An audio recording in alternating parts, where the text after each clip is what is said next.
et l'eau. Une passion qui vire à l'obsession, une perte de sens et de valeur amenant à la violence. Oui, aujourd'hui, on parle d'un film qui parle des États-Unis.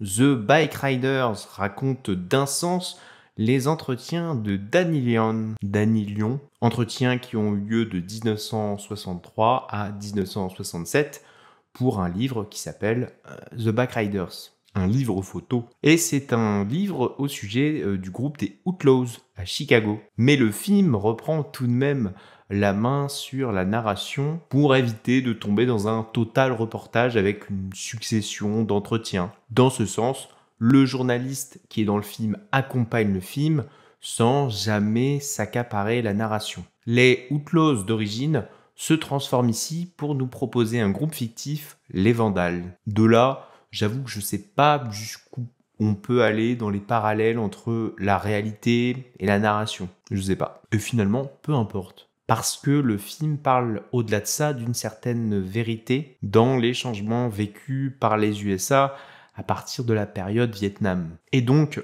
Cathy, jouée par Jodie Corner, tient davantage le rôle de la narratrice tout au long du film. Et ça à travers différents entretiens avec le fameux journaliste. Je crois que les entretiens sont au nombre de 2. Oui, il y a parfois un flou un petit peu au niveau de la chronologie, même si tout est marqué à l'écran, le fait d'aller, de venir, on se perd un peu des fois dans la période des entretiens. Ce n'est pas dérangeant. De mon côté, cette narration étalée dans le temps m'a complètement immergé dans le film, parce que ça vient donner une réelle authenticité à l'histoire. Et l'authenticité, c'est bien le point fort du film. Vous allez me dire, authenticité, ça veut tout et rien dire. En effet, là je parle d'une sensation.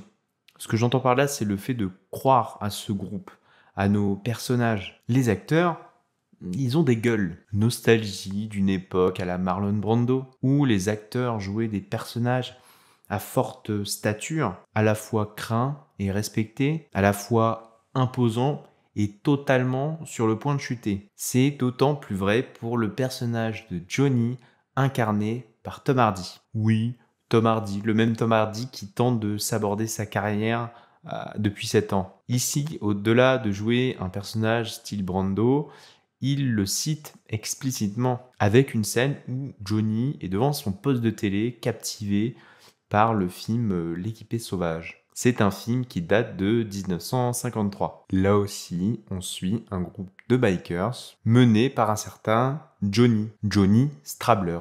Tom Hardy crève l'écran. Il crève tellement l'écran que je vous propose un plan de carrière. Il sort sa dernière bouse avec Venom 3 en octobre. Ensuite, il file vers les Oscars. Il chope enfin l'Oscar du meilleur second rôle, Oscar qu'il n'avait pas eu en 2016 pour le rôle de The Revenant. C'était un acteur du Pont des Espions, je crois qu'il l'avait eu. Bref, Oscar. De là, il a un boulevard de grands rôles qui s'offre à lui et il nous épargne des futures bouses façon Venom. Oh, il doit bien y avoir des fans de Venom quelque part. Bon.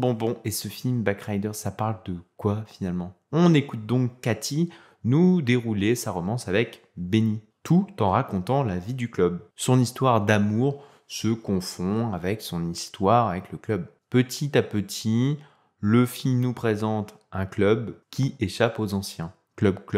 C'était un groupe paumé passionné de moto, ça prend le chemin d'un groupe de paumés fanatiques. Ce qui est frappant, c'est que année après année, la situation ne fait que s'empirer. Pourquoi ça empire? Parce qu'on passe de membres du club d'une ancienne génération en marge de la société, mais s'étant gentiment mis de côté, attendant que la vie passe. Puis à cela arrivent de nouveaux membres, nouvelle génération, refusant eux d'attendre gentiment sur le côté et reprenant le contrôle avec la violence. Entre deux, il y a le fameux personnage de Benny, coincé entre son profond respect aux valeurs et aux membres du groupe des Vandales, mais porté vers une violence féroce et difficile à canaliser. Il est complètement frappé. Johnny lui reconnaîtra même un meilleur leadership pour les générations à venir. Et il l'invite donc à prendre les rênes du groupe. Ce club n'est plus le rêve du début de Johnny. Lui possède un métier, une famille, il est pépère. Ce groupe, à la base, ça n'est plus d'un besoin d'échanger sur sa passion, de discuter moto. d'être avec les copains. Et c'est sûrement le plus difficile à vivre dans ce film, voir une sorte de chute de Johnny.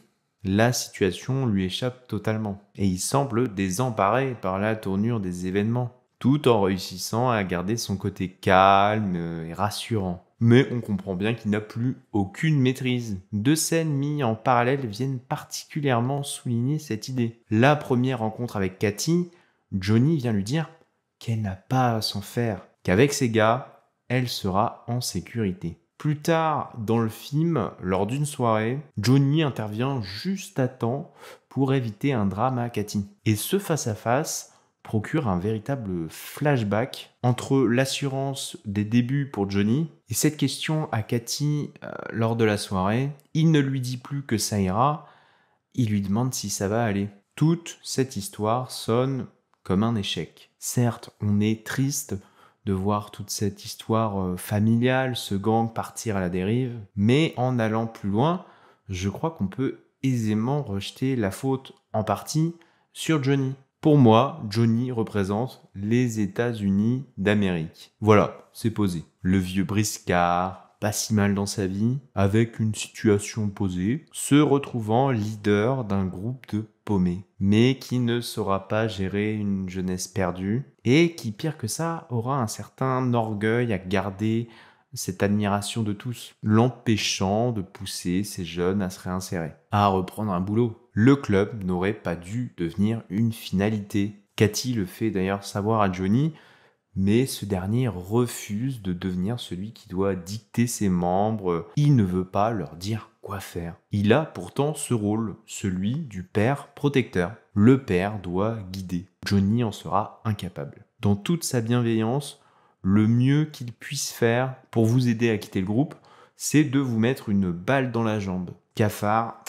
on pense à toi. Enfin, bon, il n'est pas mort, mais... Les Vandales avaient la force de susciter l'admiration chez les jeunes. Cette admiration a des conséquences, des implications. Ok, Tom Hardy est plus Venom que Spider-Man, néanmoins, un grand pouvoir implique de grandes responsabilités. Mais non, je sais pas si le film prend le chemin de cette réflexion. Car Johnny, dans son dernier dialogue avec Cathy, explique qu'on ne peut pas choisir, qu'on ne change pas les gens. Cathy l'entend de son oreille et fait le lien à sa relation avec Benny. Mais Johnny pense plutôt à cette nouvelle génération qu'on ne peut pas guider, pour qui on ne peut pas choisir. Alors, ne peut-on vraiment pas les guider, ou est-ce que Johnny a baissé les bras sans essayer de se battre? Bon, parlons maintenant de celui que l'on déteste le plus, le petit jeune. Et il doit à ce point être la symbolique de la jeunesse qu'il se nomme le Kid. Dans une première lecture, ce personnage est une ordure.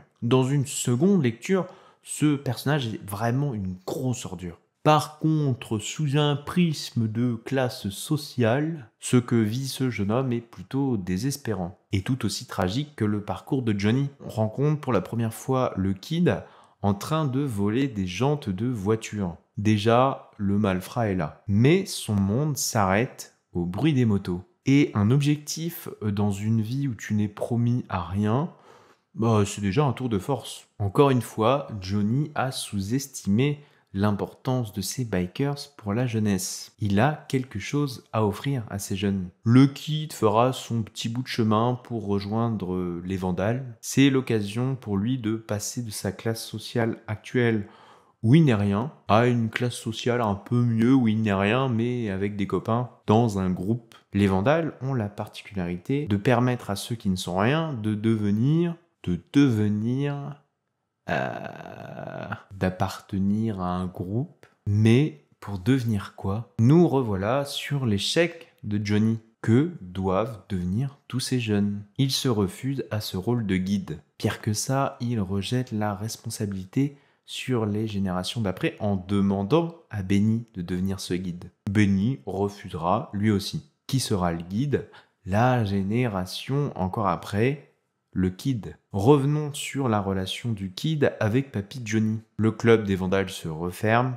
Il y a une peur de cette nouvelle génération qui arrive, qui est pleine de rage. Le Kid sera refusé dans le groupe. Celui qui n'a rien, qui sort de la violence de sa famille par son rêve, se retrouve finalement refusé dans le groupe de ceux qui ne sont rien, rejetés de partout, même par les rejetés. C'est pas dingue. Alors oui, on finit enfin par trouver un guide pour cette jeunesse. Mais c'est un guide plutôt énervé. Jusqu'ici, les règles du monde n'ont jamais joué en la faveur du kid. Pour sortir de son enfer, il va choisir ses propres règles. C'est ainsi que j'explique le choix du pistolet face au couteau. C'était pas très classe. Le kid bâtard. Voilà, c'est dit. De tout ça, je ressens une grande passivité de la part des membres fondateurs du groupe, des principaux leaders. On se dit, mais bordel, pourquoi Johnny ou Benny ne cassent pas la gueule des nouveaux, histoire de faire un exemple? Ou alors de discuter avec eux sur les valeurs du groupe. Le cadre du groupe est assez flou. On nous parle de règles, on nous les présente jamais. Et ils finissent eux-mêmes membres à part entière d'un groupe où ils étaient pourtant, à la base, les représentants initiaux. Bon, vous l'aurez compris, j'ai beaucoup aimé The Backriders. Aucune idée sur les retours concernant le film. Je tourne la vidéo le jour même de la sortie du film. Pour moi, il fera partie des grands films de l'année à ne pas louper. D'autant plus que c'est une grosse production américaine, donc elle sera sur beaucoup d'écrans et facile à voir. J'admets cependant que le style peut déplaire à certains, c'est quand même très accessible, mais si les histoires de gang et que les motards vous répugnent, bon, c'est pas gagné-gagné non plus. Et en même temps, c'est avant tout un récit d'amitié, d'appartenance, de changements sociaux, le tout parsemé d'une petite romance discrète. Merci à tous, n'hésitez pas à partager cette vidéo, on se dit à très vite, côté cinéma, il y a du lourd qui arrive. Allez, salut!